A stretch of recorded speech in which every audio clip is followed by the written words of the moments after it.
Hello बच्चों, स्वागत है आपका क्लास 10th साइंस के इस सेशन में। इसमें हम चैप्टर फर्स्ट के अभ्यास के जो क्वेश्चन आंसर है उनका आपको बिल्कुल सटीक आंसर देंगे। तो आइए मेरे साथ वो क्वेश्चंस को समझिए और उनके आंसर्स को भी आप बहुत अच्छे तरीके से समझिए। ठीक है, सारा काम समझने पर अपने को करना है। तो पहला क्वेश्चन है, ये आपके एनसीईआरटी क्लास 10th अभ्यास के प्रश्नों के उत्तर है। पहला क्वेश्चन है, अगर आप क्वेश्चन देखेंगे अपनी बुक में तो नीचे दिए अभिक्रिया के संबंध में कौन सा कथन असत्य है, कौन सा असत्य है। तो चार ऑप्शन आपको दे रखे हैं, चारों में से आपको असत्य बताना है। बाकी इक्वेशन आपको यहाँ पे गिवन है। तो देखिए, पहला है सीसा अपचयित हो रहा है, ठीक है। दूसरा है CO2 अपचयित हो रहा है। तो देखो PbO lead oxide, C carbon, Pb वापस से लेड यानी कि सीसा, क्या बोलेंगे इसको, इसका नाम है लेड या सीसा हम इसको बोलेंगे। और ये आपकी कार्बन डाइऑक्साइड, कार्बन डाइऑक्साइड है ना, इसके नाम भी हमें पहले भी पता नहीं होता है। ये लेड ऑक्साइड है और ये कार्बन है। क्या है ये, कार्बन, और ये लेड ऑक्साइड, लेड ऑक्साइड। तो बच्चों आपको पता ना कौन सा सत्य है। तो इसके पहले आप ये समझ लीजिए कि ये आपके रिएक्टेंट्स है, यानी कि अभिक्रिया में भाग लेने वाले। ठीक है, ये क्या है, अभिक्रिया में भाग लेने वाले। और यहां बन रहा है आपका उत्पाद यानी कि प्रोडक्ट। ठीक है, तो जो प्रोडक्ट है, प्रोडक्ट कभी भी अपचयित या उपचयित नहीं होता है। पहली चीज, सबसे पहली इंपॉर्टेंट चीज यही है कि जो प्रोडक्ट होता है ना तो कभी अपचयित होता है ना उपचयित होता है। तो इसमें आपको अपचयित उपचयित पूछा है, तो सीधा सा ये, अगर आपसे लेड के बारे में पूछे, शीशे के बारे में पूछे या कार्बन डाइऑक्साइड के बारे में पूछे तो आप डायरेक्ट मना कर दीजिए कि ये तो अपचयित उपचयित होते ही नहीं है। तो इसमें आपको देखना ही नहीं, तो अपचयित हो रहा है ना उपचयित हो रहा है। ठीक है, तो देखिए सबसे पहला क्वेश्चन है, सीसा अपचयित हो रहा है। तो बिल्कुल गलत है, क्योंकि यहाँ पे अपचयित और उपचयित ये दोनों होंगे, सिर्फ ये दोनों क्या होंगे, अपचयित और उपचयित होंगे। तो लेड दे रखा है यहाँ पे, तो ये लेड यानी कि सीसा आपका अपचयित हो रहा है क्या, तो बिल्कुल अपचयित नहीं हो रहा है। तो ये कथन हो जाएगा असत्य। क्या हो जाएगा कथन, असत्य। ठीक है, फिर बोला CO2 अपचयित हो रहा है। तो CO2 देखोगे आप इक्वेशन में तो आपको मिलेगा यहाँ पे, तो CO2 भी कहीं से कहां तक आपका अपचयित नहीं हो रहा है। तो आप इसका आंसर क्या लगा दोगे, असत्य लगा दोगे, है ना, असत्य। यानी कि जो प्रोडक्ट होता है, उत्पाद होता है, उसमें अपचयन उपचयन नहीं होता है। ठीक है, थर्ड है कार्बन उपचयित हो रहा है। तो आप देखोगे यहाँ पे कार्बन दिया है, पूरी इक्वेशन में कार्बन दिया है, यहाँ पे इस बोला उपचयित हो रहा है ना। तो यहां से जो कार्बन है वो इस लेड ऑक्साइड से ऑक्सीजन लेके कार्बन डाइऑक्साइड बनाया, इसने ऑक्सीजन को ग्रहण किया, इस कार्बन ने ऑक्सीजन लेकर ऑक्सीजन को ग्रहण किया, इसलिए ये क्या कर रहा है, उपचयित हो रहा है। तो ये आपका आंसर बिल्कुल सही हो जाएगा। ऑक्सीडेशन यहाँ पे हो रहा है, ऑक्सीडेशन मतलब ऑक्सीजन को ग्रहण कर रहा है, तो ऑक्सीजन को ग्रहण कर रहा है कार्बन। ये बोला गया यहाँ पे कि क्या कार्बन ऑक्सीजन को ग्रहण कर रहा है, तो बिल्कुल कार्बन ऑक्सीजन को ग्रहण कर रहा है, उपचयित हो रहा है, तो ये सत्य हो जाएगा। ठीक है, लास्ट है आपका लेड ऑक्साइड अपचयित हो रहा है ना, ये उपचयित था, ये अपचयित। और लेड ऑक्साइड क्या है, अपचयित हो रहा है। अपचयित मतलब ये अपना ऑक्सीजन त्याग रहा है, तो बिल्कुल सही है। यहाँ पे लेड ऑक्साइड था और ये सिर्फ Pb बचा, तो इसका मतलब ये होगा कि लेड ऑक्साइड क्या है, अपचयित हो रहा है, तो ये भी सत्य हो जाएगा। तो दो आपके सत्य और दो असत्य। तो बच्चों मैं आशा करता हूं कि आपको कॉन्सेप्ट के साथ ये आंसर्स मिले होंगे और आप इनको भूलोगे नहीं। सेकंड क्वेश्चन है, आप देखोगे आपकी पाठ्य पुस्तक एनसीईआरटी का Fe2O3 है ना, Fe आपका आयरन है, O ऑक्सीजन है, 2Al दे रखा आपको यानी कि एल्यूमिनियम, फिर सामने देगा एल्यूमिनियम, ऑक्सीजन और आयरन। ठीक है, आपसे बोला गया है कि ऊपर दी गई अभिक्रिया किस प्रकार की अभिक्रिया है, संयोजन है, द्विस्थापन है, वियोजन है और विस्थापन है। तो आपने पूरा जब चैप्टर पढ़ा होगा तो इन अभिक्रिया के बारे में बहुत अच्छे से पढ़ा होगा कि संयोजन अभिक्रिया क्या होती है, द्विस्थापन क्या होती है, वियोजन क्या होती है और विस्थापन क्या होती है। तो इसमें आप देख रहे हैं कि आयरन और ऑक्सीजन जो है, इसको एल्यूमिनियम जो इससे अलग है वो क्या कर रहा है, इस आयरन से ऑक्सीजन को क्या कर दिया इसने अलग। एल्यूमिनियम ने, है ना, आयरन को क्या कर दिया है, अलग कर दिया है। किससे अलग कर दिया है, ऑक्सीजन से। तो ये अभिक्रिया क्या हो जाएगी, मतलब उसने विस्थापित कर दिया है। तो विस्थापित कर दिया मतलब इसका नाम हम दे देंगे विस्थापन अभिक्रिया। क्या नाम दे दोगे आप, विस्थापन अभिक्रिया। ठीक है। थर्ड वाला क्वेश्चन है, लोह चूर्ण पर तनु हाइड्रोक्लोरिक अम्ल यानी कि HCl। ओके, लोह चूर्ण, लोहे का चूर्ण है, उस पर तनु हाइड्रोक्लोरिक अम्ल HCl जो है थोड़ा सा डाइल्यूट है, उसमें थोड़ा पानी मिलाया गया है, तो तनु हाइड्रोक्लोरिक अम्ल है, उसको अगर हम डालते हैं तो क्या होता है।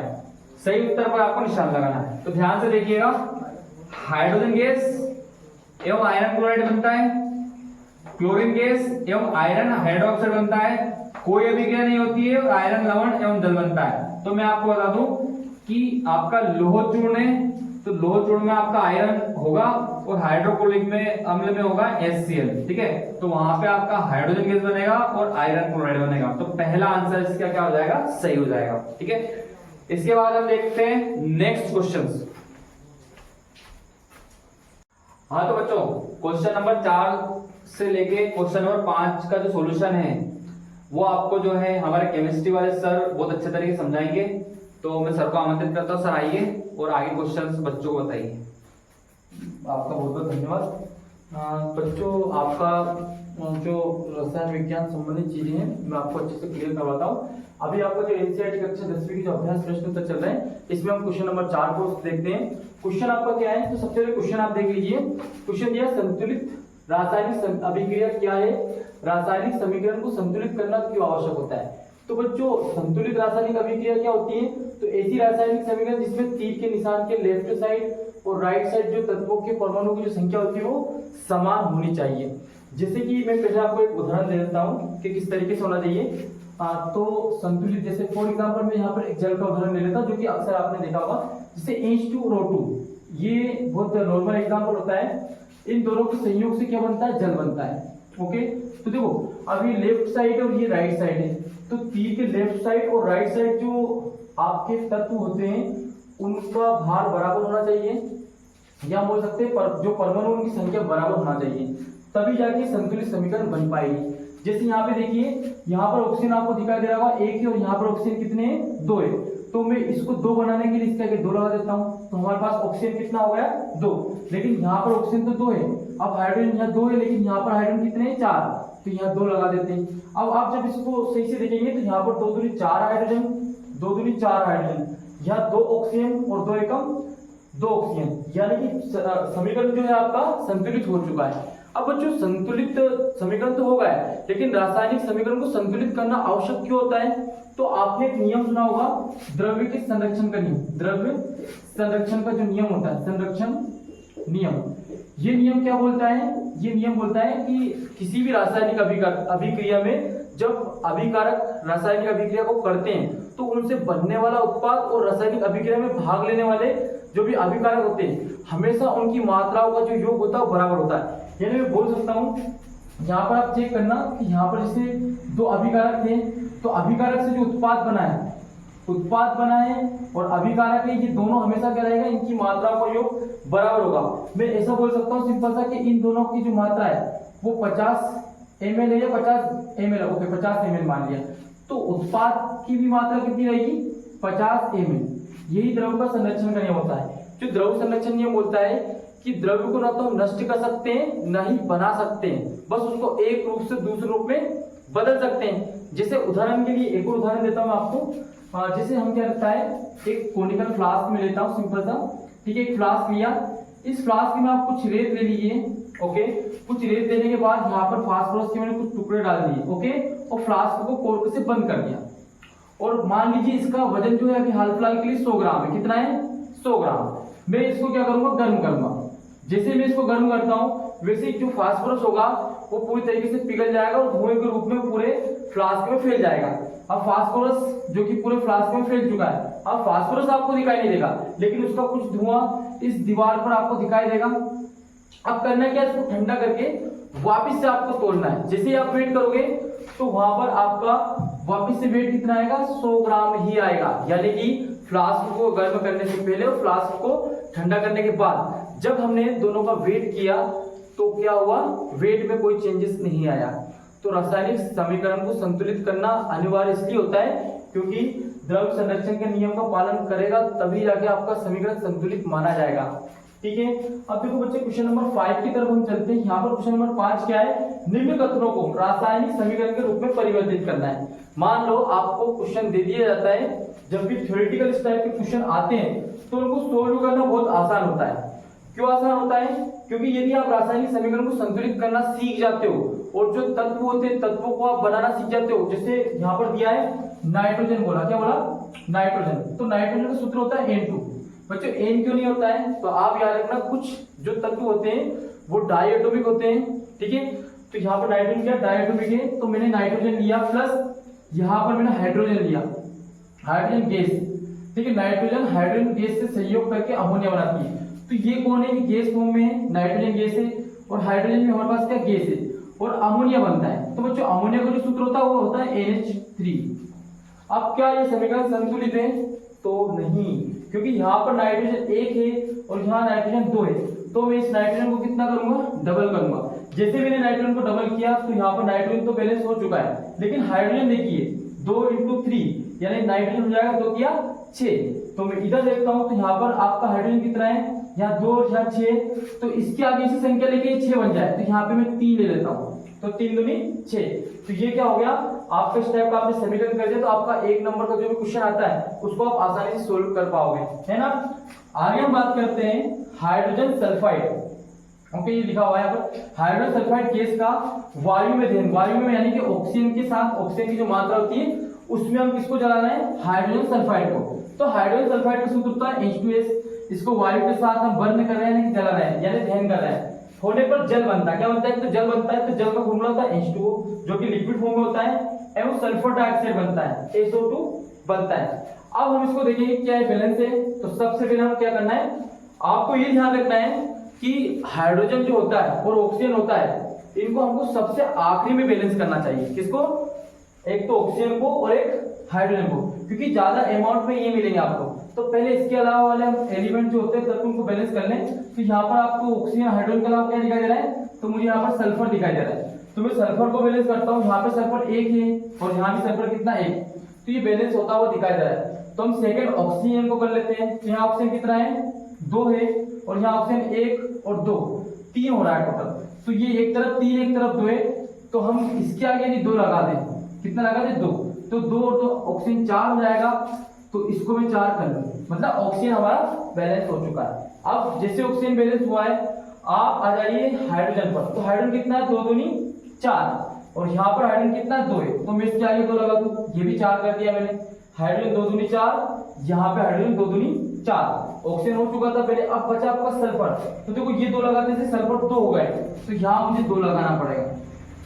अब मैंने जैसे यहाँ पर 2 लगाया तो आप देखते हैं सल्फर तो 2 हो गया, यहाँ भी सल्फर 2 है। ऑक्सीजन एक बार चेक कर लेते हैं, क्योंकि यहाँ पर हमने जब संख्या लगाई तो संख्या एलिमेंट भी चेंज हो जाते हैं। देखना 2 ऑक्सीजन और 2 दूनी 4, यानी कि टोटल 6 ऑक्सीजन है। क्या इधर भी 6 देखते हैं, तो 2 दूनी 4, तो मैं इसको यहाँ पे 3 कर देता हूँ। ओके, 3 दूनी कितना हो गया 6, और यहाँ ऑक्सीजन 2 और 2 दूनी 4, यानी टोटल 6 ऑक्सीजन है। हाइड्रोजन 2 दूनी 4, हाइड्रोजन 2 दूनी 4, ये 2 सल्फर और यहाँ पे 2 सल्फर। आप देख सकते हो जब आप किसी एक तत्व को बैलेंस करने जाओगे तो दूसरा तत्व भी धीरे धीरे आप जब चेंज करते जाओगे तो ऑटोमेटिक होता है, अपने को अलग से कोई दिमाग लगाना ही नहीं। अब हम अगले क्वेश्चन की तरफ चलते हैं। यहाँ पर लिखा एल्यूमिनियम सल्फेट के साथ, ठीक है। तो बच्चों एल्यूमिनियम सल्फेट का सूत्र आपको पता होना चाहिए, A2SO4 का होता है, के साथ अभिक्रिया कर बेरियम क्लोराइड, यह आपका बेरियम क्लोराइड है। एल्यूमिनियम क्लोराइड एवं क्या बनाता है, बेरियम सल्फेट। ठीक है, एल्यूमिनियम क्लोराइड और बेरियम सल्फेट। बच्चों आपके मन में क्वेश्चन आया होगा ये AQ क्या है, तो बच्चों AQ का मतलब होता है एक्वास सॉल्यूशन, मींस जलीय विलयन। तो जलीय विलयन में है, यानी कि जल में घुला हुआ है ये, ओके, क्योंकि इसको जल में घुला हुआ लेना पड़ेगा। आपने यदि इसको लैब में नहीं देखा होगा तो लैब में ये जो सॉलिड फॉर्म में होता है उसको हमको जल में घोल के ही रिएक्शन करना पड़ता है, ऐसा डायरेक्टली हम नहीं कर सकते, इसलिए मैंने यहाँ पर AQ लिखा हुआ है। ठीक है, आपको समझ में आ जाए। अब हम इसको बैलेंस करते हैं। तो देखो सिंपल सा है, सबसे पहले अपन यहाँ पर बैलेंस जो भी आप करना चाहें, जैसे एल्यूमिनियम देख लीजिए, सिंपल है। एल्यूमिनियम कितना है इसमें 2, यहाँ पे एल्यूमिनियम 1 ही है, तो मैंने एल्यूमिनियम को 2 कर दिया, क्लियर। अब एल्यूमिनियम इधर भी 2 इधर भी 2, अगली चीज देखते हैं, जिसे बेरियम देख लिया। अगला बेरियम यहाँ पर 1 है, यहाँ पर बेरियम कितना है 2 है, सॉरी यहाँ भी 1 है, यहाँ भी 1 है, तो बेरियम तो फिक्स है। क्लोरीन को देख लेते हैं, क्लोरीन यहाँ पर 2 किया 6 दिखाई दे रहा है, तो मैं इसके आगे यदि 3 लगा दूं तो 3 दूनी कितना हो जाएगा 6। अब इसको 6 करने के लिए बेरियम भी कितना हो गया 3 हो गया, तो इसके आगे मैंने 3 लगा दिया। ओके, तो यहाँ पर 3 बेरियम हो गए कि सल्फेट, ये पूरा एक आया है सल्फेट, तो सल्फेट कितने दिखाई दे रहा है आगे 3, तो यहाँ पे देखेंगे आप सल्फेट कितने 3। ओके, तो एक बार सबको मैं एक बार चेक कर रहा हूँ, एल्यूमिनियम यहाँ पर 2 है, ठीक है, सॉरी 2 और 3 दूनी 6, यानी टोटल सॉरी एल्यूमिनियम 2 है, एल्यूमिनियम 2 है, सल्फेट यहाँ पर 3 है, यहाँ पर सल्फेट देखेंगे तो आगे 3 लगा, सल्फेट यहाँ पर 3 है, उसके बाद अगला कौन बचा क्लोरीन, 3 दूनी 6, यहाँ पे 2 किया 6, तो सभी चीज बैलेंस हो चुकी है। ओके, तो बच्चों कितना आसान था, अभिक्रियाओं को संतुलित करना भी आसान होता है और आसान करना तो होता ही है, साथ में इनको संतुलित करना भी जरूरी है। मैंने बताया क्यों जरूरी है, क्योंकि द्रव संरक्षण का नियम का पालन होना जरूरी है, तभी जाके हमारा समीकरण सही माना जाएगा। तो इसके बाद फिर और हम नए नए चीजें आपको बताने वाले हैं, तो अभी आज के लिए इतना ही ठीक है। तो आप इसके बाद पार्ट 2 इसके बाद मैं आपको उपलब्ध करवाऊंगा, जहाँ पे इसके आगे की चीजें हम करेंगे और बहुत सारे उदाहरण मैं आपको करवाऊंगा। और किसी भी प्रकार का आपको डाउट हो तो आप हमें कमेंट में बता सकते हैं। साथ में 1 या 2 दिन के अंदर आपको लाइव क्लास भी मिलने वाली है, तो आप बने रहिए और साथ साथ कम्युनिटी में चेक कर लीजिएगा, ताकि आपको पता चल जाए कि हमारा कोचिंग का जो ऑनलाइन क्लास का टाइम रहेगा वो कब रहने वाला है, ताकि लाइव क्लास हम दें आपको। और लाइव क्लास में भी हम बिल्कुल आपके फेस टू फेस आपकी जो भी प्रॉब्लम्स रहेगी उसको सॉर्ट आउट करेंगे। ठीक है, धन्यवाद।